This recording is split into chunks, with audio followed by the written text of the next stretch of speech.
तपस्विभ्योऽधिको योगी ज्ञानिभ्योऽपि मतोऽधिकः कर्मिभ्यश्चाधिको योगी तस्माद्योगी भवार्जुन। क्योंकि योगी तपस्वियों से श्रेष्ठ है और शास्त्र के ज्ञान वालों से भी श्रेष्ठ माना गया है तथा सकाम कर्म करने वालों से भी योगी श्रेष्ठ है। इससे हे अर्जुन, तू योगी हो।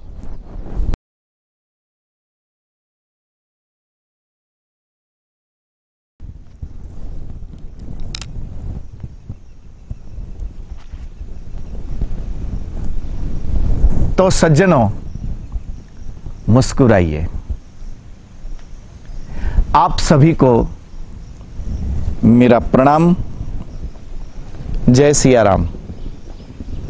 कन्या गुरुकुल के लाभार्थ मानवता मिशन द्वारा आयोजित इस आत्म संयम चिंतन सत्र में आपका स्वागत है। सज्जनों,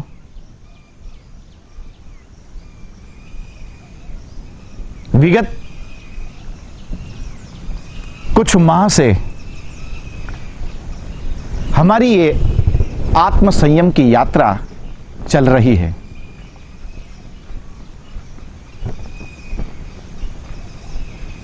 भगवान श्री कृष्ण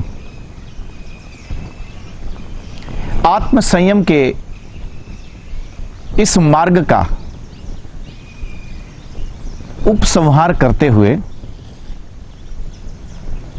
हमारा मार्गदर्शन करते हैं।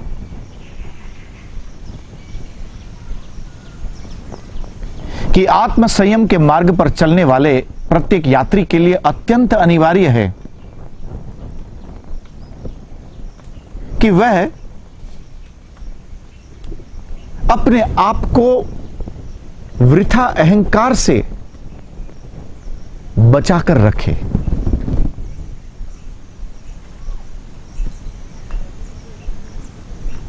किलो का बिछौना बनाकर भरी दोपहरी में उस पर लेटकर दुनिया के सामने यह साबित करना कि देखो मुझे अपने पर कितना कंट्रोल है, ये किसको बताना?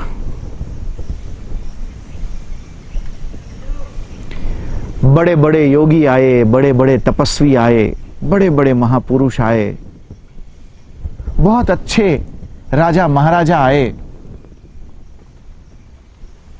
इस संसार में असंख्य लोगों के द्वारा इस संसार को बहुत कुछ दिया गया।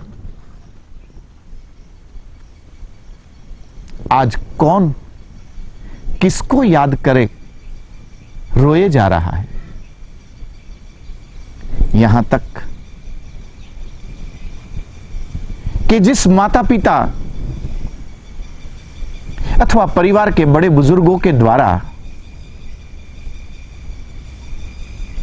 हमारे लिए इतना संचित करके जो छोड़ा गया और उसी संसाधनों का उपभोग करते हुए आज हम उनको भी श्राद्ध पक्ष को छोड़कर कहां याद करते हैं। कभी चार लोगों के बीच में अपने आप को बड़ा पितृभक्त बताते हुए कुछ बातें करना अलग बात है। बाकी हम यदि अपने अंदर झांक कर देखें तो जान जाएंगे कि हमारी पितृभक्ति का भी वजूद कितना है। भगवान श्री कृष्ण कहते हैं कि असारे खलु संसारे, ये पूरा जगत, यहां मिलने वाले सब लोग, ये पूरी भीड़, ये बाजार, यहां पर आप किसी को भी अपना मानते चलो,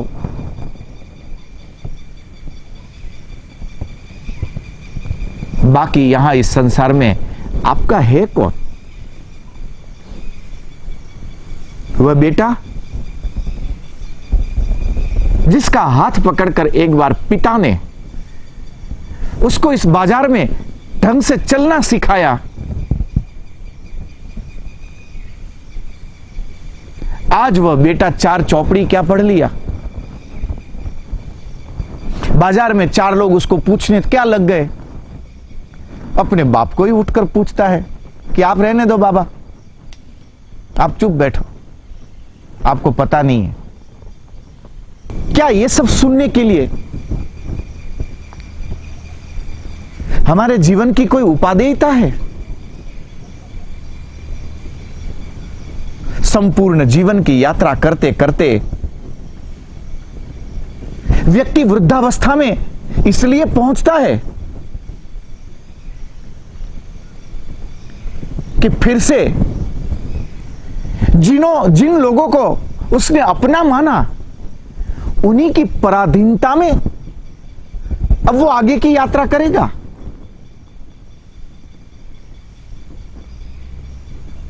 मैं शास्त्रों को मानता हूं, उसके बावजूद भी आज आपके सामने एक प्रश्न छोड़ना चाहता हूं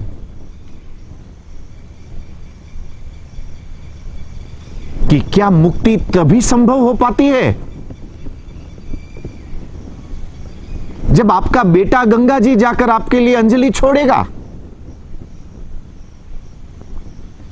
हमारे द्वारा जो पुण्य कर्म होता है, हमारे द्वारा जो यज्ञ होते हैं, हमारे द्वारा मानवता से ओतप्रोत जो कल्याणमय हमारी यात्रा होती है, क्या उसका कोई वजूद नहीं है?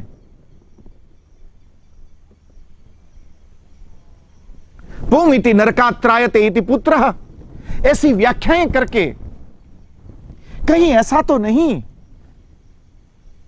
कि हम उन पराधीनताओं को आमंत्रित करते हैं? और इन समस्त पराधीनताओं का मूल कारण क्या है? मूल में बैठा है हमारे भीतर का वो अहंकार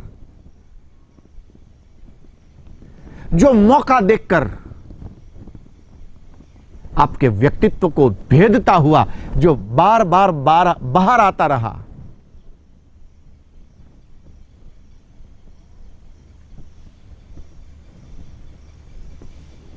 जब एक तपस्या, आपकी तपस्या, आपकी साधना,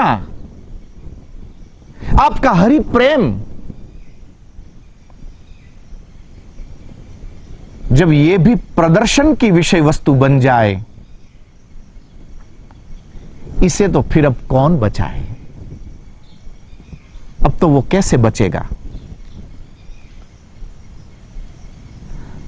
ये तपस्याओं का ये जो मार्ग है, ये तपस्या की जो यात्रा है, ये यात्रा अपनी अंतर यात्रा कम और हमारी अहंकार को पूर्ण करने की बहिर यात्रा ज्यादा हो जाती है। क्या जरूरत है कि कुंभ के मेले में 24 फीट ऊंडा गड्ढा खोदकर उसमें 10 रोज, 12 रोज, 15 रोज ध्यान में बैठने की क्या आवश्यकता है?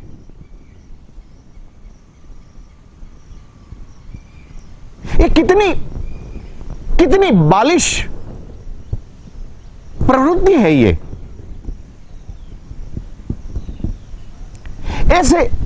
ऐसी साधना और ऐसी तपस्या को दिखाने के लिए तो विज्ञान के भी सहारे की जरूरत नहीं है।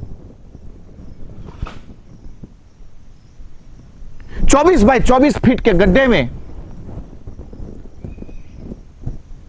इतना तो ऑक्सीजन यूं भी रहता है कि 7, 8, 10 रोज व्यक्ति यूं भी निकाल दे। मैं प्राणों को रोककर भीतर गड्ढे में बैठा हूं, ऊपर से मिट्टी लगा दी गई है, क्या पता अब वो जिंदा भी निकलेगा या न निकलेगा, जब आपको पता ही नहीं है, बोर्ड लगाने पड़ते हैं, कौन सी तपस्या करते हो आप?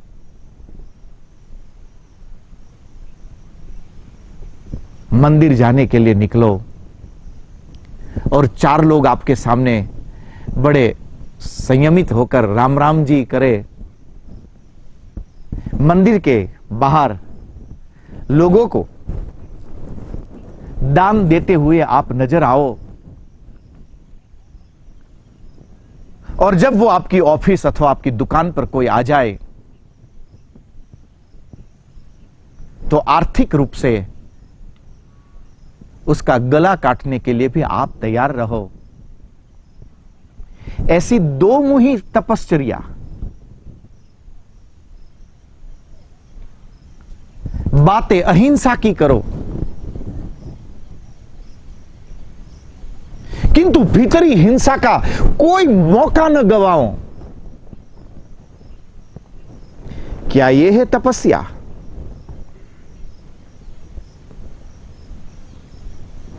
वेद और शास्त्रों की चर्चा करो, किंतु आचरण शून्य रहो। यह है तपस्या। सज्जनों, तपस्या हमेशा संदिग्ध रही है। जब तक आप योगत्व को न उपलब्ध हो सको, तब तक की हुई आपकी तपस्या आपके देहाभिमान, आत्माभिमान, केवल इसको बढ़ावा देने के लिए, इसका सहारा देने के लिए की गई आपकी विधा भर मात्र है। आत्मवत् सर्वभूतेषु। यदि कोई मुझे गले लगाए तो मुझे जितना अच्छा लगता है, तो मैं आज संकल्प करता हूं कि मैं आइंदा कभी किसी का तिरस्कार न करूं। कभी मैं समस्या में पड़ जाऊं और यदि कोई मेरा सहारा देने आता है तो मुझे बहुत अच्छा लगता है। मैं आज से संकल्प कर लूं कि कोई भी समस्या वाला व्यक्ति मुझे मिल जाए तो मैं उसको ऐसा ही अपनापन दूंगा जैसा मैं अपने साथ अपनापन रखता हूं। उस करुणा से भरा, उस मानवता से भरा, उस प्रेमपूर्ण व्यक्तित्व के लिए योगत्व को उपलब्ध होना, यह बहुत सहज विधा है। यदि मेरे द्वारा दिया गया दान यदि अहंकार का द्योतक हो, यदि मेरे द्वारा आयोजित सत्संग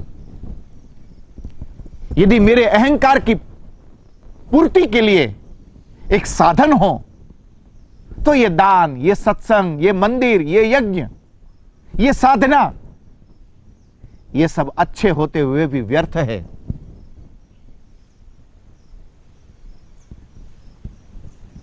संगीत हमेशा कर्णप्रिय रहा है, रहेगा। संगीत की एक अपनी मधुरता है, संगीत की एक अपनी कशिक है, संगीत का एक अपना आकर्षण है। यही राग, यही संगीत की धुन आपको समाधि में भी उतार सकती है। यही संगीत की कोई धुन आपको समाधि तक की यात्रा में ले जाने के लिए आपके लिए साधक बन सकती है। पर यदि हाथ बदल जाए और किसी शिकारी के हाथ में यही संगीत की कला आ जाए, तो मृगों का वध करने के लिए, प्राणियों का वध करने के लिए इसी संगीत से वो आकर्षित करके वो उनका वध करने के लिए प्रवृत्त होता है। इस संसार की हर विधा, हर घटना अपने आप में स्वयं अति पावन है। जब वो गलत हाथों से लग जाती है, अथवा जब उसको गलत तरीके से रखी जाती है तो यही परम पावन विधा भी जहर बन सकती है। इसलिए भगवान श्री कृष्ण कहते हैं कि अपने हाथों को पावन रखा जाए, अपने माध्यमों को पवित्र रखा जाए। ये पवित्र माध्यम, ये पवित्रता पूर्ण ये हाथ, ये शुचिता पूर्ण हमारे विचार, हमारे संकल्प, हमारी अंतःकरण की ये यात्रा जब योग से होती हुई निकलेगी तो ये अपने आप में एक पूर्णता को उपलब्ध हो सकेगी। ज्ञानिभ्योऽपि धिको मतः,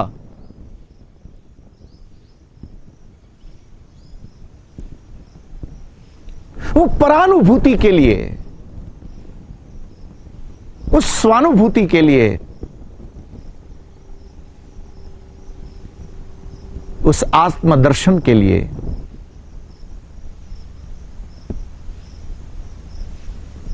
उस परम सत्य को जानने के लिए,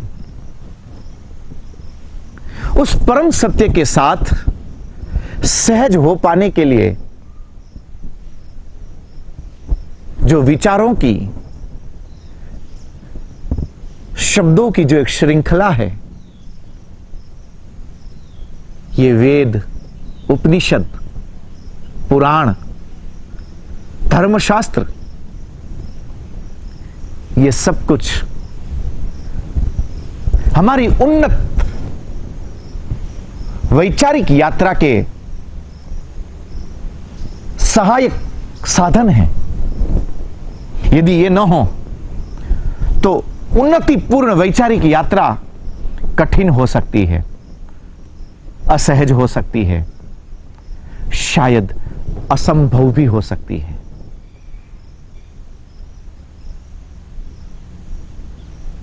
किंतु मैं ही एक समझदार हूं। कोई मुझे ही पूछने आए, बाकी सबको मूर्ख समझना, इस प्रकार का जो ज्ञानाभिमान है, वह ज्ञानाभिमान परम पावन होते हुए भी ज्ञान अनंत की इस यात्रा के लिए,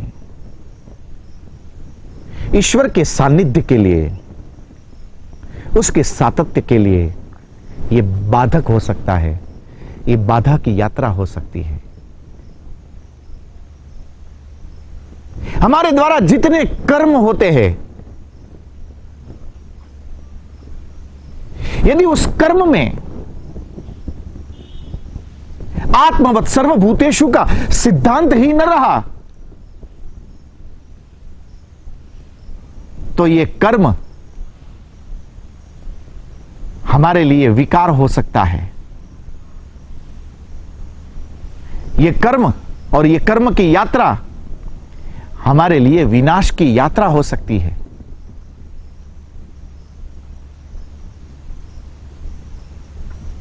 जैसे हवा के एक झोंके से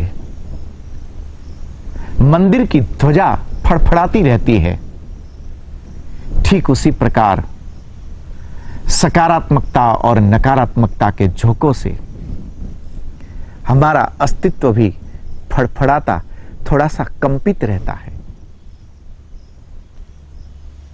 जब तक ये हमारे अस्तित्व की यात्रा सकारात्मकता और नकारात्मकता के बीच में डावाडोल रहेगी, तब तक ओम पूर्णमदः पूर्णमिदं पूर्णात् पूर्णमुदच्यते, ये पूर्णता की खबर, ये व्यापकता की खबर, ये ईश्वर की खबर, ये अनंत की खबर हमें जल्दी मिल न पाएगी। इसलिए भगवान श्री कृष्ण कहते हैं कि हे मेरे आत्म संयमी यात्री, बड़े ध्यान से, सावधान रहते हुए, सहजता के लिए आप योग के इस राजमार्ग पर धीरे धीरे अभ्यास पूर्वक अग्रसर होते रहना।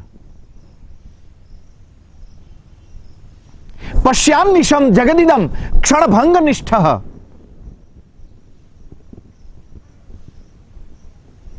सतत बिखरता हुआ यह हमारा अस्तित्व, यह हमारी दुनिया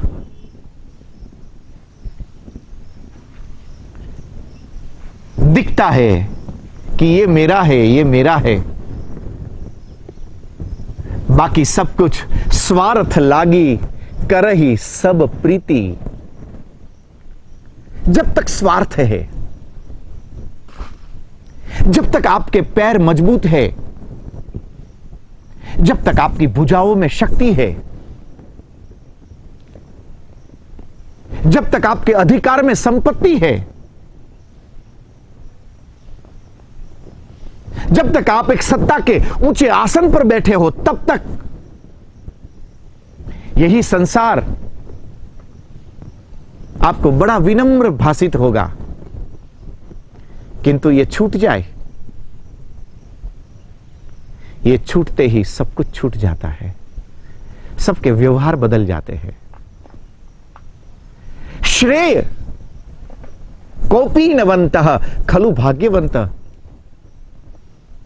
ये सब कुछ प्रिय लगने वाले साधन हैं, किंतु श्रेय केवल उसमें है कि अकेले आत्म संयम पूर्वक, आत्म श्रद्धा के साथ योगत्व की यात्रा हमारी आरंभ हो सके। यहां हमारा कोई नहीं है, बस जितनी देर भर किसी ने मुस्कुरा दिया, इतनी मुस्कुराहट, इतनी करुणा, इतना सा प्रेम,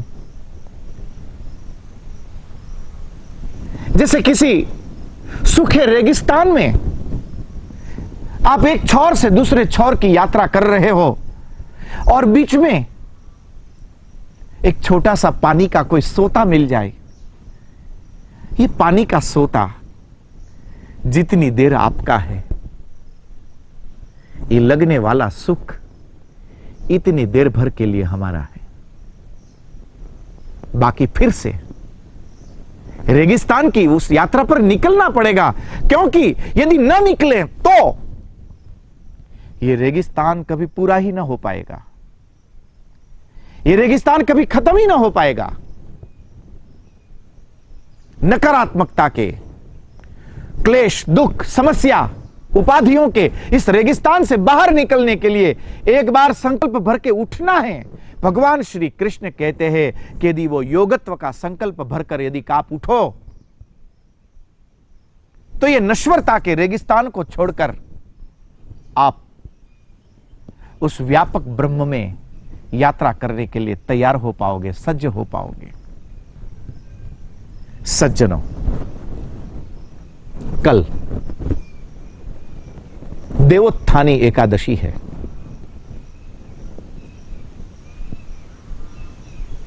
और देवोत्थानी एकादशी के दिन मेरे ये चातुर्मास पूर्ण हो जाएंगे। तो मेरा आपसे विनम्र आग्रह है कि कल हमारी इस सत्संग यात्रा में अपने मित्रों, परिजनों के साथ जरूर पधारिएगा।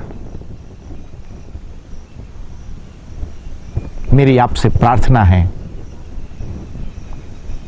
अभी तक भले ही न हो पाया हो, किंतु कभी समय लेकर आत्म संयम की इस यात्रा को जरूर करिएगा। और आप जिसे प्रेम करते हो, आप जिसे अपना मानते हो, अपने आप के अपने अपनत्व की खबर उसे भी इस आत्म संयम की यात्रा की प्रेरणा देते हुए जरूर दे दीजिएगा।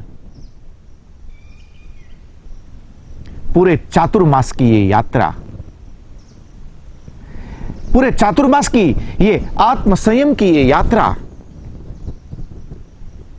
हमारे लिए बड़ी प्रेमपूर्ण रही, कल्याणप्रद रही। इसलिए कल जरूर आना। कल पुनः एक बार आत्म संयम की इस समग्र यात्रा का एक छोटा सा विहंगावलोकन करते हुए हम विराम की ओर अग्रसर होंगे। तो आज बस इतना ही। पुनः आपसे मिलने की आशा के साथ आप सभी को मेरा प्रणाम। जय सिया राम। मुस्कुराते रहना।